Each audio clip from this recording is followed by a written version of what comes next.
কষ্ট করে পরীক্ষার জন্য প্রিপারেশন নিলেন আপনি কয়েক মাস, কিন্তু ফলাফল যখন ভালো হয় তখন একটা আনন্দ আছে না নাই? সারাদিন রোজা রাখলেন রমজানে, কি কষ্ট, তৃষ্ণায় গলা ফেটে যায়, কিন্তু ইফতারির সময় যখন রুহ আফজার শরবতটা খাই কেমন লাগে? একটা আনন্দ আছে না নাই?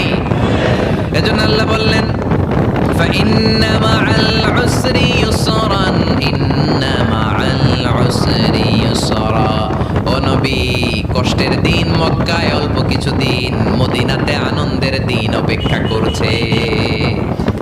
আমাদের জীবনে যে দুঃখ কষ্ট আসে আমরা ধৈর্য ধরবো, তাওয়াক্কুল করবো একজনের উপর, তিনি কে?